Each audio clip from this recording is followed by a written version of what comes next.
सांगली महापालिकेतील राष्ट्रवादी काँग्रेस शरद पवार पक्षाचे गटनेते युवराज गायकवाड आणि नगरसेवक सुरेश बंडगर यांनी मंगळवारी मुंबईत भारतीय जनता पार्टीमध्ये पालकमंत्री चंद्रकांतदादा पाटील यांच्या उपस्थितीत प्रवेश केला आणि यामुळे राष्ट्रवादी शरद पवार पक्षाचे नेते आमदार जयंत पाटील यांना मोठा धक्का मानला जातो आहे।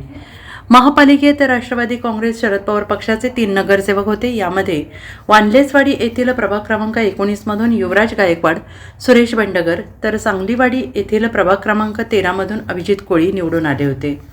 तर गटनेतेपदी युवराज गायकवाड यांची नियुक्ती झाली होती। महापौर उपमहापौर निवडीवेळीच राष्ट्रवादी शरद पवार पक्षाचे भाजपच्या संपर्कात होते।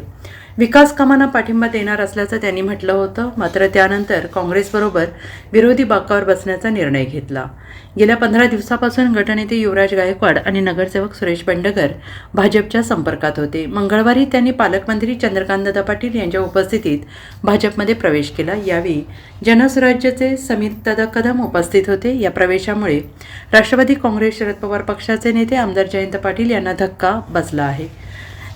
3 नगरसेवकांपैकी 2 नगरसेवक भाजपमध्ये गेल्याने सध्या राष्ट्रवादी शरद पवार पक्षाकडे एकच नगरसेवक आहे।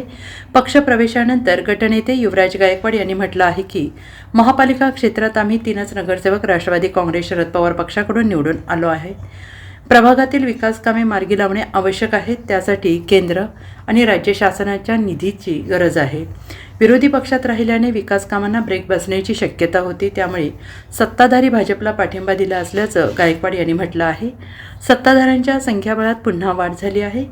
महापालिकेच्या निवडणुकीत भाजपचे 39 तर राष्ट्रवादी काँग्रेस अजितदादा पक्षाचे 16 नगरसेवक निवडून आले आहेत। सत्ता स्थापन करण्यासाठी दोन्ही एकत्र आल्याने त्यांचे संख्याबळ 55 वर गेले आहे। त्यामुळे आता राष्ट्रवादी शरद पवार पक्षाचे 2 नगरसेवक भाजपमध्ये आल्याने संख्याबळ 57 वर पोहोचले आहे। तर विरोधी बाकावर आता केवळ 21 नगरसेवक राहिले आहेत।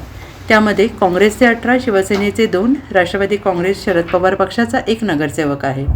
Bureau report SBN Marathi, Sangli.